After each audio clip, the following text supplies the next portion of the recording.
Here are 10 things I've learned in 2.5 years of living in my truck camper. I know, it's a long time. I didn't realize time goes by so fast in your camper.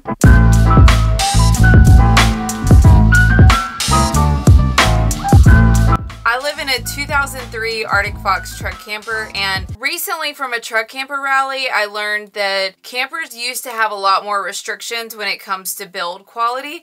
If you can find an older camper, you should, because they're probably made higher quality than the new ones, which means less things that you're gonna have to fix along the way. They started making strict regulations on campers about that time. So you got the good quality, and apparently the restrictions started going down, and so you could kind of get away with making them a bit cheaper. Yeah. Bring way less stuff with you. Just because it'll fit in your camper doesn't mean you're gonna need it on the road, and it'll probably lead to more things that you have to clean up, because living in a tiny space, you're constantly having to clean. Always lock your fridge and your freezer, because everything's gonna fly out and come all over the floor. It's really annoying. Ask people at events or other camper meetups your questions, because there's people that have been in this lifestyle for so long and they've been through it all, so they're gonna have the most affordable option for you in 2 seconds, where it would take you so long to do that research yourself. I really wish I would ask people more before I get into projects myself.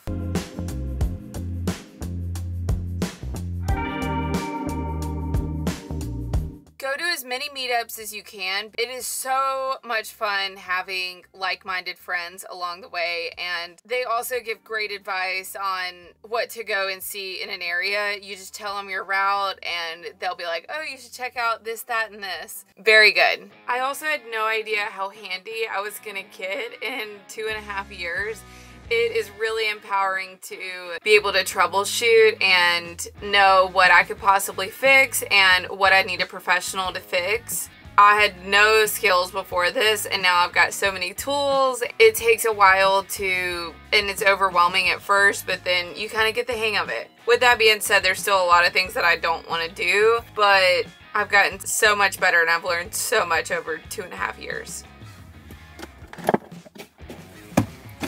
Put as much money into your solar setup as you can, because you won't regret it. I can use my Instapot, I can use my Starlink all day, I can use my heater fan, and I have no battery problems now. I now have 600 amp hours of battery and 400 watts of solar on my roof. I've had so many problems with my power over the last couple winters especially, and even this summer. Now I have zero problems. I wish I would have put a lot of money into my camper, into my solar setup in the beginning, and the freedom of being able to camp anywhere and not have problems is wonderful. The more money you put into it, the more comfort you're gonna have, the longer you're gonna stay in this lifestyle. So do yourself a favor and get the good stuff. I'm cooking, so I'll be right back. Lately, I've been cooking like crazy.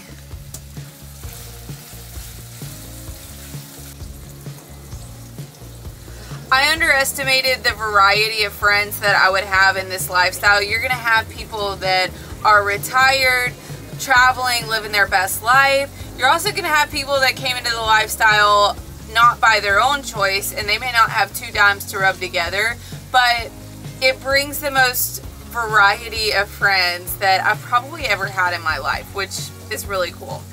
It's just the most diverse group of people. It's really cool. Keep your receipts. This was a recommendation from my diesel mechanic to prove the last gas station you were at, where you were, in case anything's going on with your engine or there's bad fuel, just to prove that you put diesel in your tank and what type you did and where, just in case anything ever happens to your engine. Does anyone else have a simple meal of ground beef? Is that weird?